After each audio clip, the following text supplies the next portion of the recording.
Rollon avait toujours été plus grand que les autres. Enfant, il dépassait tous les novices au monastère. Personne ne voulait jouer avec lui.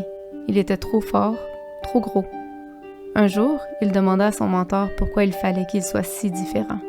Et son mentor, Père Jasmin, lui avait répondu « Autrefois, Rollon, le grand arbre étendait ses branches si loin que tous les animaux pouvaient s'y abriter. Il offrait ses fruits et sa protection à tous ceux qui en avaient besoin. Et bien qu'on ne puisse pas le voir de là où nous sommes, il t'a fait cadeau de ton corps puissant. Et il t'a amené ici pour que tu puisses apprendre à t'en servir pour protéger les plus faibles. C'est ton devoir de protéger ceux qui en ont besoin. Tu es une branche de cet arbre, Rollon. »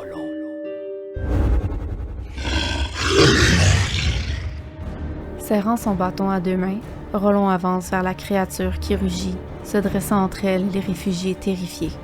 Malgré la peur, comme animé par une volonté soudaine, il s'avance. Je suis la branche du grand arbre. Je suis la branche du grand arbre et je ne vais plus jamais abandonner personne.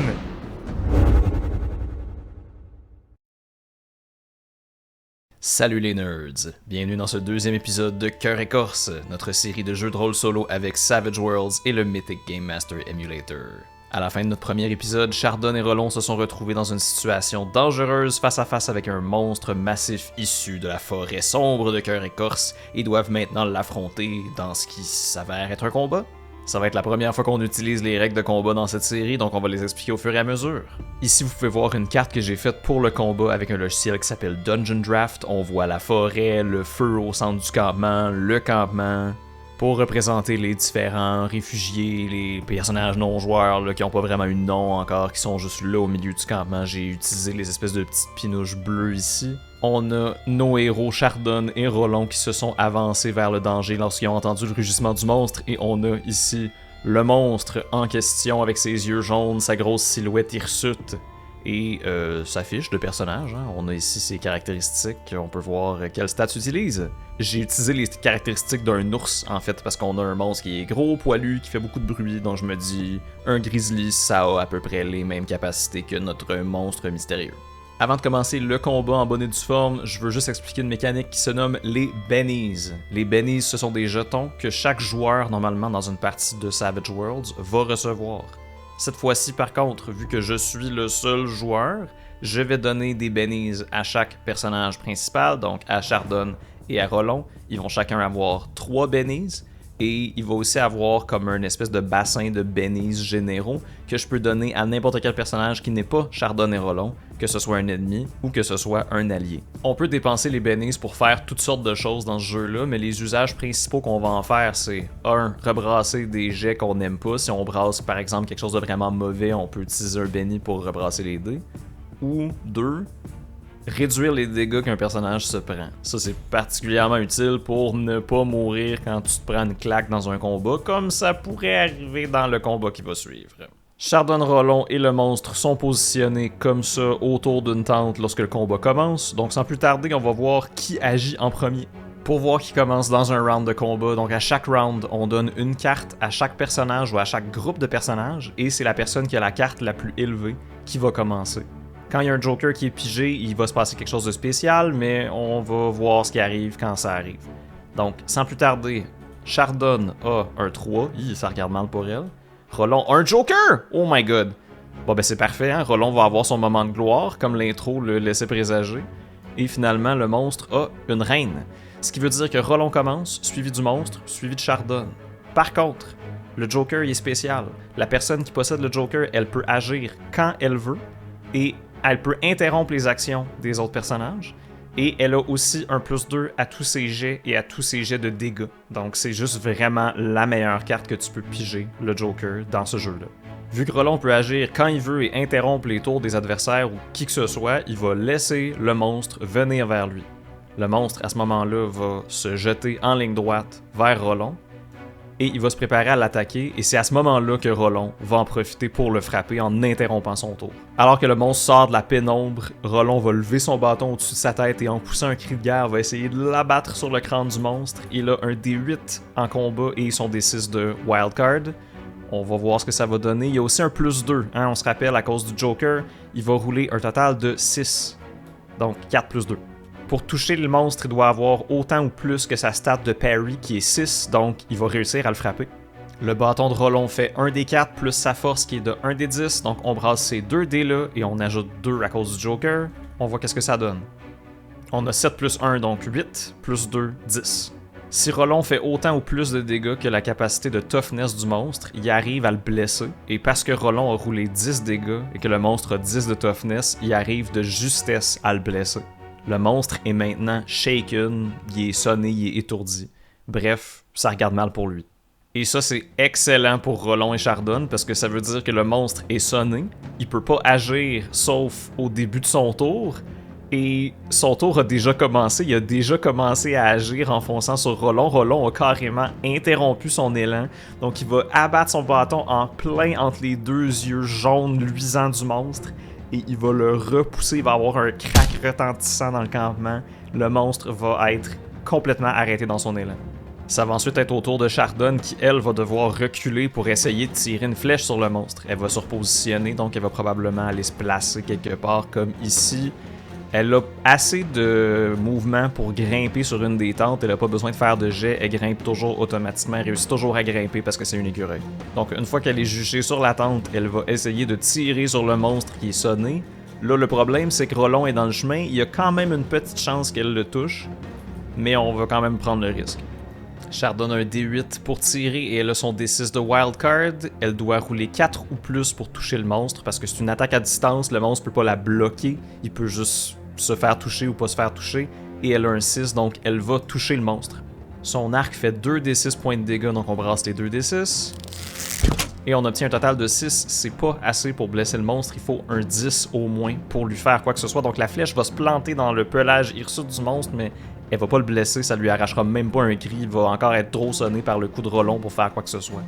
Donc c'est la fin de notre premier tour. Normalement on redistribuerait une carte à chaque personnage, mais là parce qu'il y a un Joker qui a été tiré, on doit prendre toutes les cartes, on doit les remettre dans le paquet et on doit les rebrasser. Ça veut dire que dès qu'il y a un Joker qui est sorti, on remet toutes les cartes à l'intérieur du paquet et il y en a encore une chance qu'on pige un Joker. En fait, il y a encore 2 Jokers dans le paquet, donc ils ont autant de chances de ressortir que tantôt.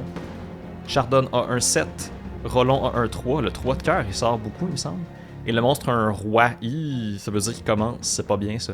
Normalement, le monstre devrait brasser un jet pour voir s'il arrive à pu être sonné, à se relever de l'attaque que Rollon lui a fait. Par contre, le monstre a accès à une ressource, c'est-à-dire des bennies. En fait, j'ai accès à une ressource en tant que maître de jeu pour les personnages non-joueurs et j'ai décidé que le monstre allait utiliser un de mes bennies de maître de jeu pour se relever immédiatement de l'attaque de Rollon. Il va grogner en se relevant et il va essayer de les attaquer. Donc juste au moment où Rollon pensait l'avoir assommé, le monstre va relever la tête en rugissant vers Rollon et il va essayer de l'attaquer avec un D8. En fighting, il obtient un 6 et Rollon a 7 de parry. Il a 7 et non pas 6 parce qu'il y a un bâton qui lui permet de bloquer les attaques plus facilement. Si c'était pas de son bâton, il serait foutu. Donc de justesse, Rollon va lever son bâton en direction du monstre. Le monstre va ouvrir sa grande gueule pleine de dents acérées. Rollon va lui donner juste un petit coup là, en avant dans les palettes là, pour faire comme « Non! Non, tu bouges pas de là! » Le monstre va être interrompu dans son élan encore une fois, mais c'est de peine et de misère que Rollon va être capable de le repousser. Chardonne va jouer à nouveau et elle va essayer de lui tirer une flèche. Et elle obtient 4, c'est assez pour toucher. Donc, elle va lui faire 2d6 points de dégâts. Est-ce que cette fois, elle va être capable de le blesser? 2d6 points de dégâts. On a un 6. Quand on roule un dé sur sa face maximale à Savage World, donc quand un d6 roule un 6, quand un d8 roule un 8, un d10 roule un 10, etc., on rebrasse le dé et on additionne son résultat au dé qui vient d'être brassé. Ce qui veut dire que là, on a un 1 qui fait 1 dégât, un 6 qui fait 7 dégâts total, et on rebrasse le d6, voir qu'est-ce qu'on obtient. On obtient un 2, donc on obtient un total de 9 points de dégâts, ce qui est pas assez pour toucher, pour blesser le monstre. Si seulement on n'avait pas brassé un 1 sur ce dé-là, peut-être qu'on aurait été capable de le blesser, on était juste en dessous de sa toughness, de 10. Donc il y a une autre flèche qui va se planter dans le flanc du monstre et le Chardonne tire désespérément des flèches dans le monstre à qui ça semble absolument rien faire, donc je pense qu'elle va peut-être être un petit peu démoralisée. Heureusement, Rollon est là pour essayer de lui asséner un nouveau coup. Est-ce que cette fois, bon, il touche avec un... En fait, est-ce qu'il touche? Oui, c'est ça, le monstre 6 de parry. Donc, Rollon avec 7 le touche. Et cette fois-ci, est-ce que les dégâts vont être assez? On va voir. Donc, on va prendre un des 10 pour sa force, un des 4 pour le bâton, et on brasse. Cette fois-ci, on obtient 8. C'est pas assez pour blesser le monstre. Donc, ce monstre est super résistant. Rollon a beau le frapper à répétition. Le monstre se laisse pas abattre. Il se laisse pas sonner cette fois-ci. Il est très, très féroce et il reste en combat avec Rollon. Je pense qu'à ce temps-ci du combat, il faut se demander qu'est-ce que les autres gens dans le campement font. Il n'y a pas juste Chardonne et Rollon, il y a une quarantaine de personnes avec qui ils sont. Et bien que là-dedans, il y ait beaucoup d'enfants, il y a des personnes âgées, il y a des gens qui sont pas nécessairement là pour se battre, je me dis, il y a probablement quelqu'un dans le campement qui entend les bruits, les rugissements du monstre, les bruits de combat, les cris de guerre, et qui se dit, hey, peut-être que je devrais sortir de ma tente pour leur venir en aide, je sais pas. Je pense que c'est presque certain. On est à Chaos Factor 6, donc ça veut dire qu'il y a 90% de chances que ça se produise. Bon, ben 74, c'est un oui. Ça veut dire qu'il y a des gens dans le campement qui vont venir prêter main forte à Chardonne et Rollon. Vu qu'ils ont eu au moins 2 tours pour se réveiller, se lever, prendre leurs affaires, venir voir qu'est-ce qui se passe, j'ai décidé qu'il allait avoir à peu près 3 personnes, 3 réfugiés aléatoires qui allaient débarquer et qui allaient commencer le prochain tour de combat ici, considérant que les tentes sont là, je pense que c'est acceptable. Et tous ces personnages-là vont jouer sur leur propre carte. En fait, non, ils vont jouer sur le tour de Chardonne, tiens. J'ai décidé qu'elle allait jouer sur son tour à elle. Donc, Chardonne a un roi, Rollon a un 8, et le monstre a un 5. C'est Chardonne et sa gang de réfugiés fâchés qui commencent. On va faire tirer notre petit écureuil d'abord parce qu'après ça, elle aura pas vraiment le champ libre. Elle a un 6, donc on rebrasse le 6. On se rappelle, le dé maximal est toujours rebrassé. On a 8, c'est une... Ça touche la cible. En fait, même ça touche la cible avec ce qu'on appelle un raise.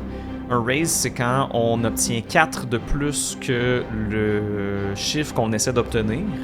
Et ce que ça veut dire, c'est que Chardonne va brasser encore plus de dégâts parce qu'elle a comme vraiment très bien touché le monstre en fait.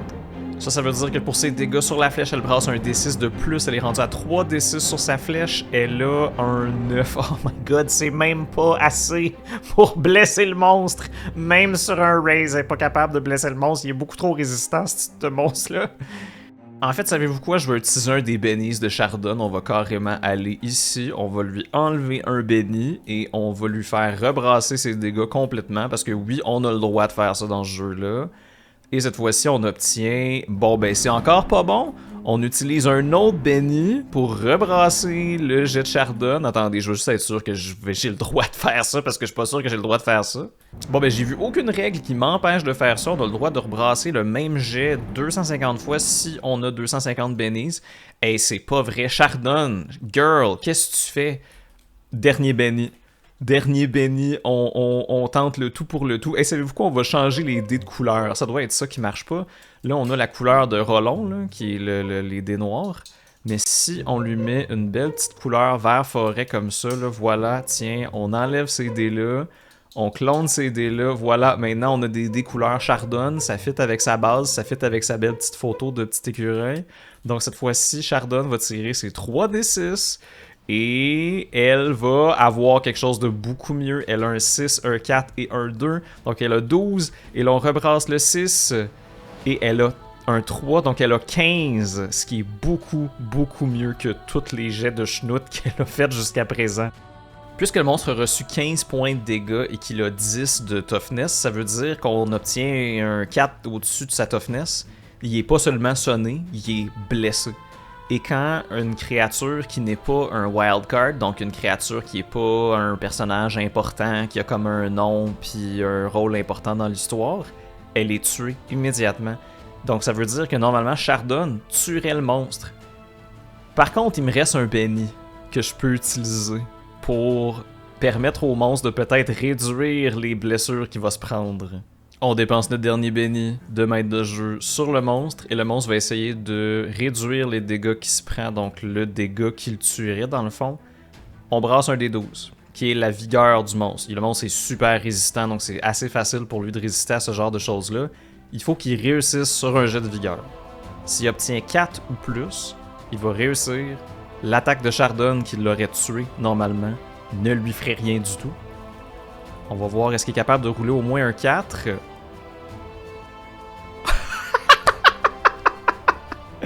Bon ben, bye bye le monstre, hein? Alors que les gens dans le campement prennent des torches, prennent des lances, prennent des casseroles, n'importe quoi là, qui tombe sous leurs pattes et se jettent vers Rollon pour essayer de lui prêter main forte. Chardon va prendre une dernière flèche, grincer des dents, se dire « Si celle-là te fait rien, je vais descendre, je vais te casser mon arc sur la tête. » Tire une flèche en direction du monstre et elle va aller se planter en plein entre les deux yeux jaunes et globuleux de la créature, juste au moment où elle s'apprêtait à se jeter sur Rollon pour essayer de lui arracher le visage.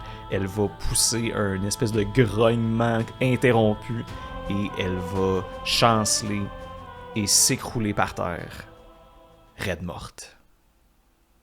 Sous le regard impressionné de tout le monde dans le campement qui était venu en renfort, le monstre de cœur écorce est vaincu. Ouais.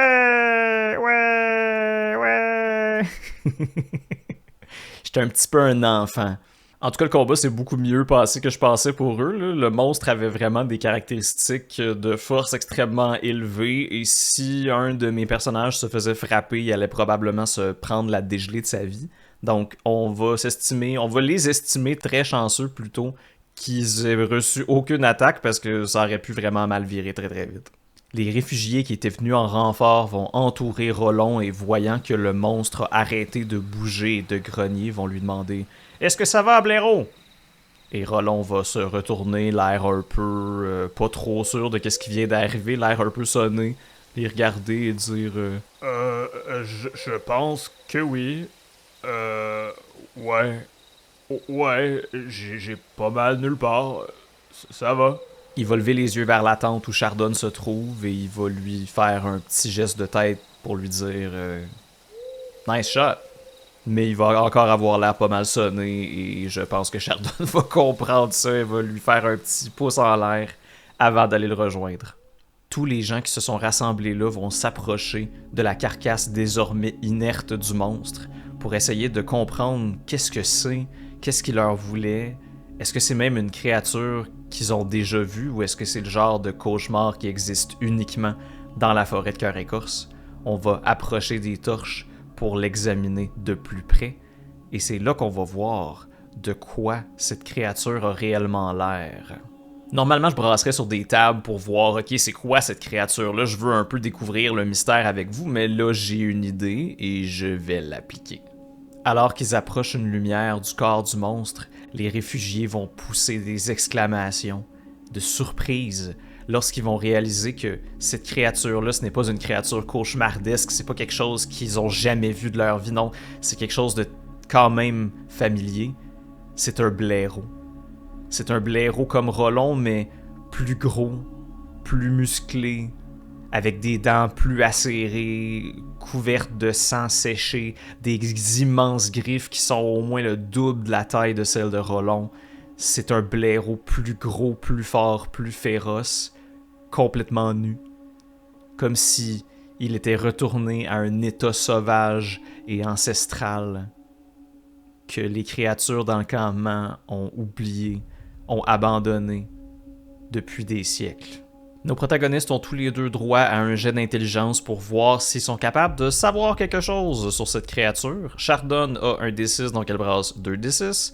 Et Rollon a un D4 parce qu'il est pas super bon à l'école. Donc, il va brasser un D4 et un D6.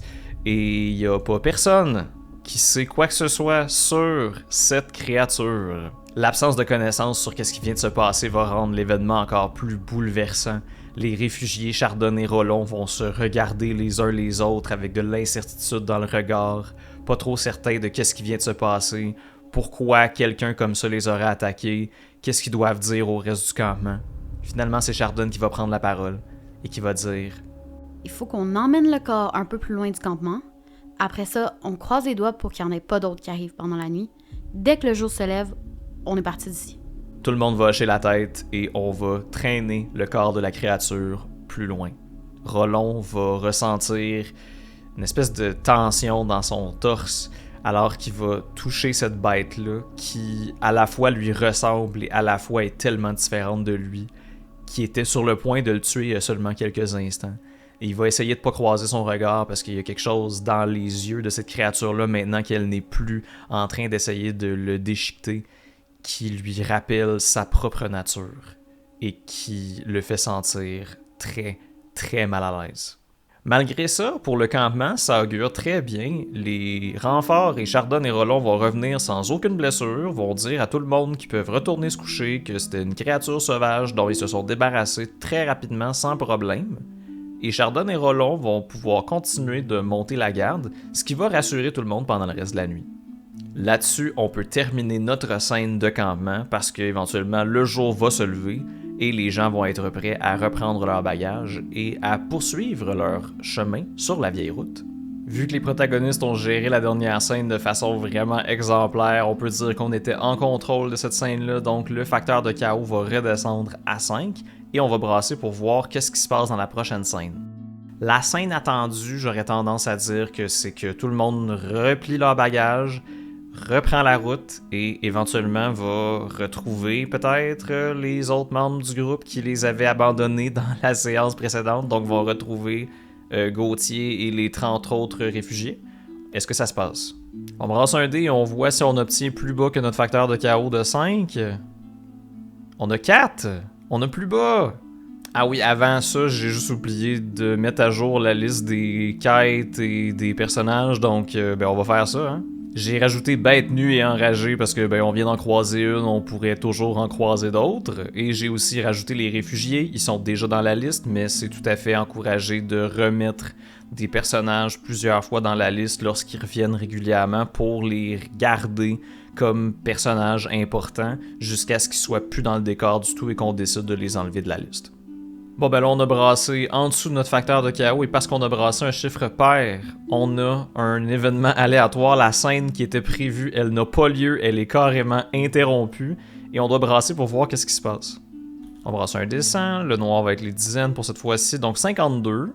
52 sur la liste, ça dit « Move toward a thread », donc avancer vers un de nos objectifs.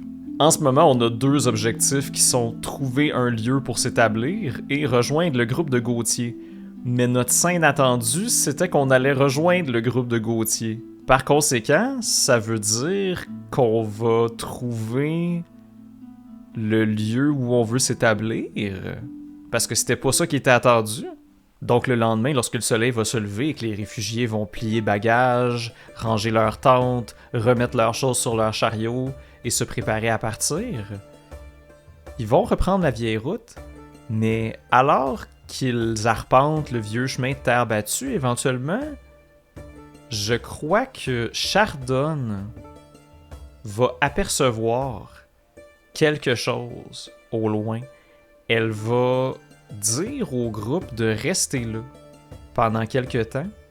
Elle va partir en éclaireur et après quelques minutes, elle va revenir et annoncer « Venez par ici! Avec ce que je viens de trouver, on n'aura peut-être même pas besoin de rejoindre le groupe de Gauthier. » Les réfugiés vont partir à sa suite. Ils vont progresser dans la forêt, contourner des arbres, des buissons et éventuellement, ils vont déboucher sur ce que Chardonne a trouvé. Une clairière qui contient tout ce dont ils ont besoin pour fonder leur nouvelle communauté. Des buissons qui regorgent de grosses baies pleines de jus appétissants, des arbres qu'ils peuvent utiliser pour s'abriter ou pour construire des maisons, des endroits qu'ils peuvent défendre qui sont surélevés, un cours d'eau, une rivière qui traverse cette clairière-là de part en part. C'est un endroit idéal dans lequel fonder une communauté. La plus belle nouvelle de ça, c'est que Gauthier et le reste du groupe, en fait la bonne ou la mauvaise nouvelle, c'est que Gauthier et le reste du groupe ne sont pas là. Ce qui veut dire qu'ils n'ont pas repéré cette clairière-là, ils ont continué leur chemin en suivant obstinément la route. Et Chardonne, Rollon et la quinzaine de réfugiés, qui les suivent, viennent de trouver cet emplacement parfait-là, où ils peuvent s'établir. Les réfugiés vont se réjouir, vont commencer à déposer leurs choses. Alors eux qui s'attendaient là, à peut-être marcher pendant des jours et des jours encore à s'épuiser, vont commencer à déposer leurs choses, vont s'emparer des ressources naturelles qui se trouvent sur place, vont commencer à les distribuer et bientôt le village que ces gens-là étaient venus construire au sein de la forêt de Cœur-Écorce va pouvoir prendre forme. Ça veut dire qu'on vient de réussir notre premier objectif qui était trouver un lieu pour s'établir. Et quand on réussit un objectif important dans Mythic Game Master Emulator, on considère que la séance de jeu se termine. Ce que ça veut dire en termes mécaniques, c'est que tous les bennies sont redonnés aux personnages des joueurs et aux maîtres de jeu, mais ça veut aussi dire que les personnages des joueurs gagnent des points d'expérience et ils vont devenir plus forts. Pour Chardon, on va lui donner le Edge Explorer qui est dans le manuel de fantasy de Savage Worlds Adventure Edition. Ce que ça fait, c'est que ça va lui rendre la vie plus facile quand elle va vouloir explorer la forêt de Cœur-Écorce, quand elle va voyager d'un endroit à l'autre dans la forêt. Je vais expliquer mécaniquement comment ça va fonctionner quand ces règles-là vont rentrer en compte. Pour ce qui est de Rollon, je me suis pas cassé le basic. J'ai décidé que j'allais augmenter son dé de force de D10 à D12. Comme ça, quand il va faire un bonk avec son bâton, ça va être un bonk encore plus bonk que bonk. Vous comprenez ce que je veux dire? Ça va fasser plus fort. Là-dessus, on va terminer notre deuxième épisode. J'espère que vous avez eu du plaisir à suivre les aventures de Chardon et Rollon dans la forêt de Cœur-Écorce. Avant de terminer, j'aimerais vous proposer un dernier petit truc. Si vous voulez écrire dans les commentaires, si vous voulez créer un personnage qui pourrait faire partie du groupe de réfugiés, votre personnage, si la série est encore en cours au moment où je lis votre commentaire, pourrait apparaître dans un épisode subséquent. Je vous demanderai donc de lui donner un nom, peut-être juste une petite phrase pour expliquer c'est le forgeron du village ou c'est un mangeur de champignons ou je sais pas qu'est-ce que vous voulez lui donner comme trait, quel type d'animal c'est. Bref, et donnez-moi vraiment juste une petite idée comme ça, et peut-être que votre héros, héroïne, personnage peu recommandable, bref, le personnage que vous créez va peut-être se retrouver dans une séance future, comme gentil, méchant, peu importe. On verra bien ce que ça va donner. Donc, c'est super apprécié, tout like, commentaire, vous n'êtes pas obligé de faire ça, vous pouvez aussi juste me dire « J'ai aimé ta vidéo » ou « C'était pourri, le monstre est mort beaucoup trop vite », ce qui est tout à fait valide comme critique. Sur ce, je vous dis à bientôt.